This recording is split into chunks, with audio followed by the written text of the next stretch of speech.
Donc ça faisait beaucoup de bruit sur le YouTube des jeunes séparés, et c'est assez fou. Ça m'a aussi été recommandé par Zeus pour rester du bon côté de YouTube, puisque ma vidéo précédente a aussi été supprimée. Je ne vais montrer aucune image ici, mais en ce moment, c'est assez facile à trouver sur le YouTube des jeunes séparés.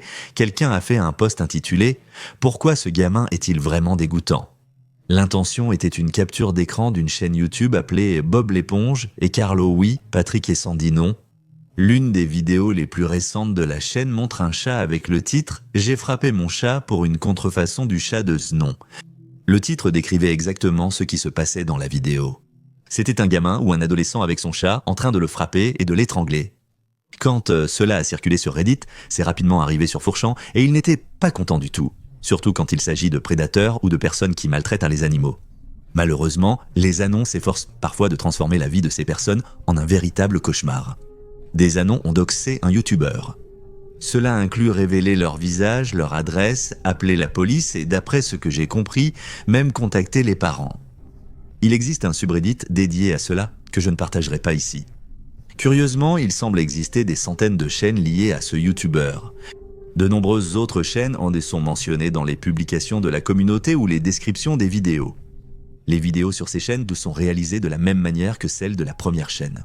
Les vidéos peuvent donner l'impression que ces chaînes interagissent en se répondant les unes aux autres par le biais de leur contenu. Sur la chaîne Angela la fan de Je Sa UTTP, on peut voir une vidéo avec exactement le même titre, mais une autre personne est mentionnée. Quelqu'un qui se fait appeler Donald Duck et Goofy WeChat. Il semble y avoir une infinité de chaînes qui se taguent entre elles, et les vidéos sont extrêmement similaires en termes de contenu. Chaque téléchargement est unique, il ne s'agit donc pas de simple rechargement flagrant. Même si on pourrait dire que c'est généré par des bots, pourquoi l'une de ces chaînes a-t-elle décidé de mettre en ligne la vidéo avec le chat? Pourquoi les autres chaînes ont-elles emboîté le pas en mettant en ligne des vidéos similaires?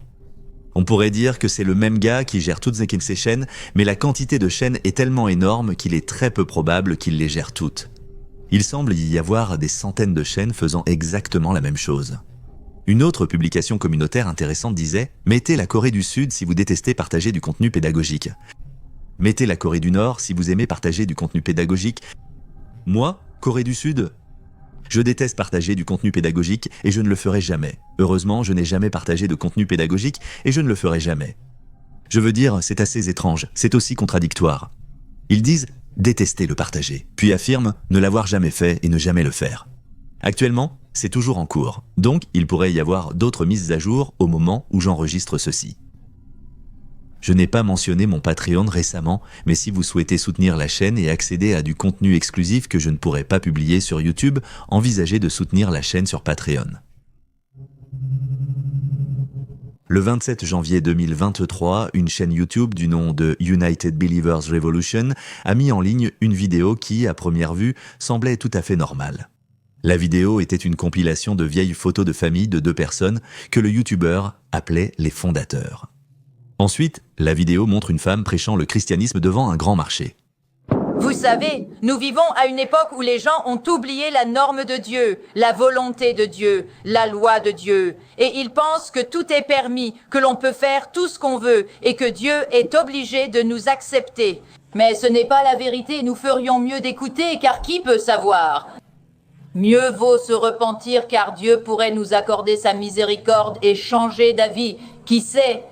Dieu pourrait nous montrer la voie par laquelle nous connaîtrions sa tendresse envers nous. Aujourd'hui est le jour du salut, le jour de la miséricorde, le jour de la bonté de Dieu. Pour finir, le youtubeur invite les spectateurs à le rejoindre en les redirigeant vers le site web aggressivechristianity.net. Dans la description de la vidéo, il explique que ce dont il fait partie n'est pas une église ni une organisation créée par l'homme. C'est, selon ses propres mots, du sérieux. Le youtubeur allait ensuite publier plusieurs autres vidéos, toutes centrées sur un seul groupe, et chacune demandant aux spectateurs de visiter le même site web. Le site web, désormais actif, appartient à Aggressive Christianity Missionary Training Course, un groupe que certains considèrent comme une secte active. Et voici la brigadière générale Lila Green des Aggressive Christianity Missions Training Corps et nous aimerions que vous vous joigniez à nous aujourd'hui alors que l'Aggressive Christianity Missions Training Corps poursuit sa mission de faire connaître Jésus dans le monde entier. La vidéo d'aujourd'hui s'intitule Opération Mobilisation L'opération mobilisation a eu lieu en 1985 de janvier à mars. Durant cette période, notre équipe a visité les Philippines, l'Inde et le Népal. Paul. Oh! Nous verrons que Dieu agit vraiment par son esprit et qu'il est en train de lever son armée des derniers temps en cette heure. Le site web lui-même est vraiment étrange. Sur le côté, il est écrit « Soyez plus militants et agressifs dans votre foi ». Notre temps pour vivre et œuvrer pour Jésus est limité. Je vous le dis maintenant, nous menons une bataille énorme contre de véritables forces démoniaques qui contrôlent les dirigeants nationaux dans les coulisses. Sans parler de la bataille pour atteindre les âmes perdues et les chrétiens très peu instruits. Rejoignez-nous dans cette lutte pour la vérité, les âmes et le Christ. Soyez un soldat de l'infanterie, un messager pour Jésus dans cette époque de confusion. Des gens nous écrivent, voulant se joindre à nous, venir vivre avec nous. Nous sommes reconnaissants, mais en ce moment, nous nous relevons d'une attaque démoniaque vicieuse et infructueuse contre nous. Plus bas sur le site web, il y a des articles encore plus bizarres affirmant que le monde est contrôlé par des loups-garous qui se trouvent au sein du Parlement américain. On peut lire « Je vous parle aujourd'hui et je vous dis qu'il y a littéralement des loups-garous à la Maison-Blanche à Washington, district de Columbia. Ces créatures sont des forces de cruauté et de méchanceté implacables et elles sont libérées sur ordre démoniaque. Ces êtres métamorphes sont capables de causer de grands torts, honnêtement, tant sur le plan politique que spirituel. » Je ne sais pas s'ils veulent dire tout cela littéralement ou non, mais le site lui-même est vraiment étrange. Un autre article dit « Croyez-moi, il y a des pouvoirs démoniaques dans les hautes sphères à travers la nation. Et le plus grand nid d'entre eux est rassemblé à la Maison-Blanche, où ils démontrent l'obscurité du règne démoniaque. En ces temps, ces métamorphes sont relâchés et parcourent le pays, causant des ennuis à des multitudes. Et personne ne semble discerner ou comprendre pourquoi. Les êtres maléfiques tels que les loups-garous sont considérés comme de simples contes populaires, ainsi leurs existences ne sont pas prises au sérieux. Le site web propose une longue liste de ces articles bizarres, tous prêchant l'idéologie de la secte au monde entier. Et leur chaîne YouTube sert le même objectif. C'est Jésus qui désire que tu viennes à lui en te repentant, en lui demandant son pardon pour toi. Et c'est Jésus qui acceptera cela. Prie la prière du salut et sois reconnu par lui comme l'un des enfants de Dieu. Le corps d'entraînement missionnaire du christianisme agressif a été fondé en 1981 par Jack et Deborah Green. Les deux mêmes fondateurs sont cités dans la première vidéo de la chaîne YouTube. La secte maintient même sa propre armée qui reste active à ce jour. En 2017, Deborah Green et son gendre Pierre Green ont été arrêtés pour des accusations d'agression sexuelle sur des enfants. Pierre Green, responsable au sein de la secte, a été inculpé de 100 chefs d'accusation d'actes similaires. Deborah Green, etc., a été poursuivie pour agression sexuelle, abus par négligence et autres accusations. Le fils de Deborah Green, Joshua Green, a aussi été arrêté et inculpé pour ne pas avoir déclaré la naissance de son enfant. De plus, 4 autres membres du ministère ont également été arrêtés en août 2017 pour des accusations criminelles, pour ne pas avoir déclaré la naissance de leurs 11 enfants. La secte a également été accusée d'avoir une vision élitiste d'elle-même et de ses membres. Encourager des punitions corporelles déraisonnables pour les enfants et aurait empêché les membres de chercher toute aide médicale. En septembre 2018, Deborah Green a été condamnée à 72 ans de prison après avoir été reconnue coupable d'enlèvement et de maltraitance d'enfants. James Green, quant à lui, a plaidé sans contestation pour les accusations de maltraitance et a été condamné à 10 ans de prison en décembre 2018. Comme Deborah et James Green étaient tous deux en prison, le groupe ACTMC s'est effondré. Cependant, Deborah a été libérée le 28 janvier 2022 après un abandon complet des charges contre elle et James Green a été libéré le 4 mai 2023. Il semble qu'ils aient maintenant relancé leur groupe ACTMC et qu'ils utilisent YouTube comme plateforme pour étendre leur portée. Ils possèdent plusieurs chaînes YouTube et sites web, tous consacrés à la promotion de leurs programmes.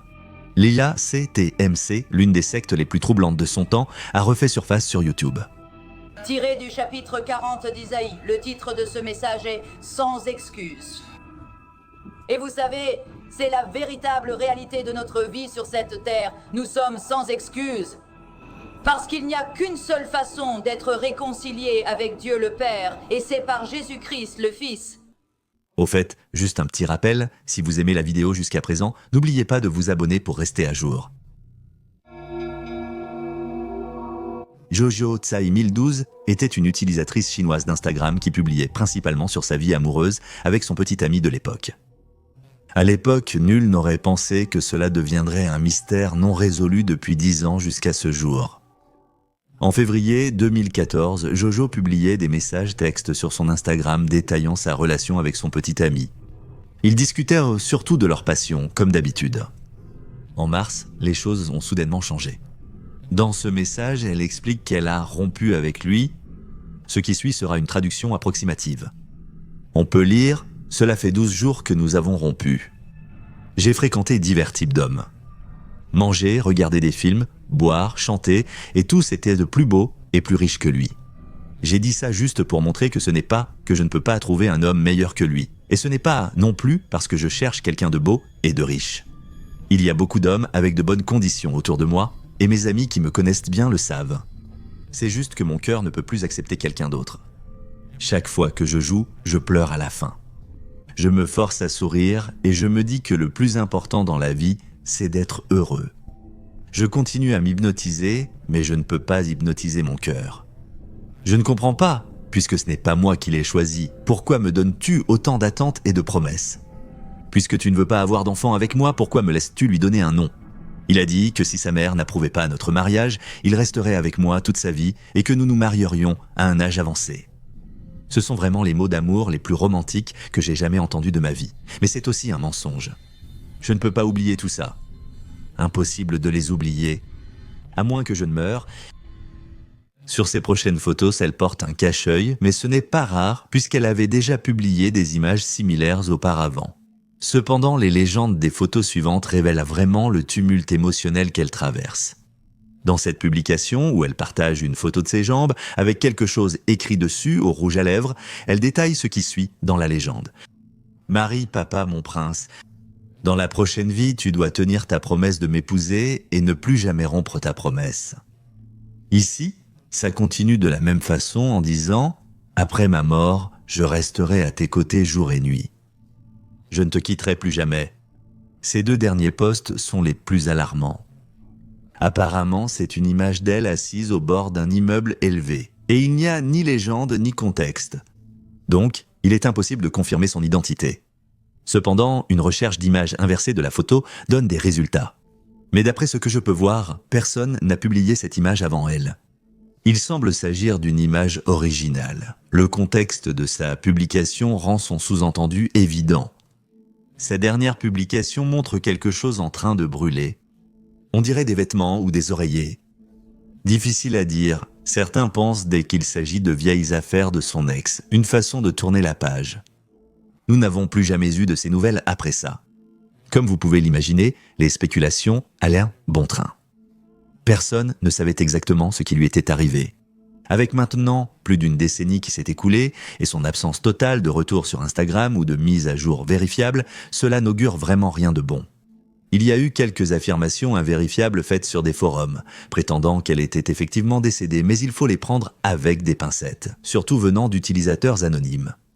Une autre théorie possible est qu'elle publiait depuis la Chine, qui possède de nombreuses lois de censure très strictes. En 2013, Instagram était encore accessible, mais en 2014, il serait bloqué, ce qui signifiait que la seule façon d'y accéder était via un VPN. Il est possible que la véritable raison pour laquelle elle a arrêté de publier soit tout simplement qu'elle ne pouvait plus accéder à son compte.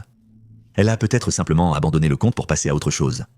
Cela irait également de pair avec sa dernière publication, où elle aurait brûlé les affaires de son ex-petite amie comme moyen de tourner la page. Il y a encore une chose que je veux démystifier car ce n'est vraiment la preuve de rien. Si vous consultez son profil, il y aura écrit « en souvenir » à côté de son nom, ce qui insinue qu'elle est décédée et que cela a été confirmé. Cependant, c'est faux. Pour obtenir cette mention, il suffit de soumettre des articles de presse ou des avis de décès, même douteux, ce qui permet d'afficher facilement l'étiquette. À ce jour, on ignore toujours ce qui s'est précisément passé. Je sais que ça paraît ridicule d'entendre qu'il existe une secte Final Fantasy, mais je dirais que cette description est assez précise. Comme beaucoup le savent, Final Fantasy est une franchise de jeux vidéo très populaire depuis 1987. L'obsession de certains pour le jeu a mené à une maison style Final Fantasy et à une chef de secte nommée Jen. Elle s'appelle Jennifer Cornett. Elle a essentiellement transformé un groupe de personnes passionnées par la franchise Final Fantasy qu'elle avait rencontré en ligne en une mini-secte abusive. Plusieurs membres de la secte ont partagé leurs expériences sur des sites comme LiveJournal. L'histoire repose essentiellement sur des témoignages écrits. Quoi qu'il en soit, sur le site demonsushi.com, un utilisateur en particulier détaille ses premières interactions avec Jen.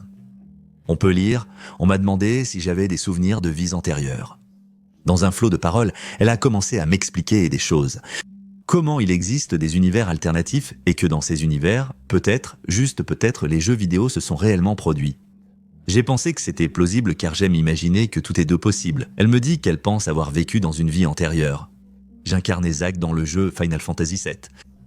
Elle essaie aussi de créer des similitudes entre Original Poster et Zack, essayant d'ajouter de la légitimité à sa théorie. Quoi qu'il en soit, Jen a convaincu Original Poster de se rencontrer. Nous découvrons ici l'existence d'un autre Ojo, qui incarnait un ancien scientifique du jeu lors de parties de jeux de rôle, d'après ce que j'ai saisi. Les interactions avec elle et les autres à l'appartement se sont bien passées et il n'a pas été forcé de rester là-bas. C'est pourquoi Original Poster était prêt à faire de nombreux trajets en voiture pour lui rendre visite. Après que cela ait duré un certain temps, Ojo et Jen ont invité Original Poster à vivre dans l'appartement. Les choses n'ont fait qu'empirer à partir de là. Original Poster raconte qu'il a dû chercher un emploi pour subvenir aux besoins de la maisonnée, car Jen avait quitté son poste de babysitter et Ojo était aussi au chômage. Le ménage devait être fait soit par Original Poster, soit par d'autres invités, mais même cela ne suffisait pas. L'odeur de la chambre est devenue si insupportable qu'ils ont dû changer d'appartement, choisissant désormais de n'avoir qu'une seule pièce. Ce que Original Poster n'aimait pas du tout, car au moins dans le salon, il avait son propre espace, mais maintenant il était coincé avec eux en permanence. Finalement, Original Poster a simplement accepté son sort et est resté dans cette maison. Se sentant isolé et sans argent pour déménager, il restait dans l'appartement pour avoir un peu de compagnie. De plus, le lavage de cerveau continuait évidemment et il surveillait aussi Original Poster à chaque fois qu'il appelait quelqu'un ou utilisait Internet. À un moment donné, les heures de travail d'Original Poster ont été réduites rapidement. Il ne travaillait plus qu'1 heure par semaine, n'étant plus vraiment capable de nourrir les autres dans l'appartement. C'est là qu'Original Poster a finalement craqué. Les conditions de vie étaient si mauvaises et l'argent manquait tellement qu'ils ont décidé de voler les chaussures d'Original Poster. Par conséquent, Original Poster a quitté l'appartement. Après quelques jours passés sans abri, un autre gars qui rendait visite à la maison, nommé Sid, l'a aidé à retourner chez sa mère. Original Poster parle de l'expérience d'un autre gars, qu'il appelle Capitaine McCool, qui était dans le froid avant eux. Dans un cas, il est allégué qu'il était coincé sur une chaise et qu'ils l'ont forcé à regarder pendant qu'ils se violaient mutuellement. Franchement, je ne saisis pas le fonctionnement de ce truc. La suivante continue dans cette folie. Une autre personne, appelée Bean, a été forcée de vendre son sang pour gagner de l'argent. Elle recevait environ 45 $ par don. Après cette publication, de nombreuses autres personnes se sont manifestées et ont partagé leurs propres histoires qui correspondaient aux expériences folles de l'auteur du post. Cela a attiré l'attention de Fourchamp et les choses ont empiré avec la divulgation de photos de certains membres, dont une de Jen à ses débuts.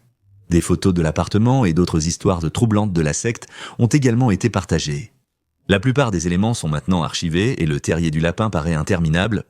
Si vous avez trop de temps libre et que cela vous intéresse, allez-y et renseignez-vous par vous-même.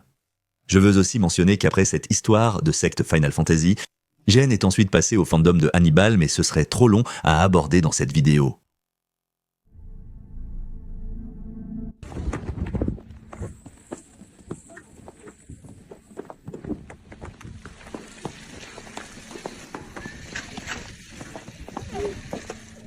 Le 21 décembre 2023, David Kossak, un étudiant de 3e cycle de 24 ans, est entré dans son université à Prague et a commencé à tirer sur toutes les personnes qu'il voyait. 14 personnes ont perdu la vie lors de l'incident et plus de 22 ont été blessées. Une salle de classe a été durement touchée, tous ces étudiants ont été tués ou grièvement blessés. Des étudiants ont sauté par les fenêtres et sont restés suspendus à l'extérieur, tentant de se cacher et d'échapper aux criminels. Malheureusement, un étudiant est tombé et en est décédé. Dans l'université, les étudiants se sont barricadés dans les salles de classe avec des chaises et des tables pour se protéger.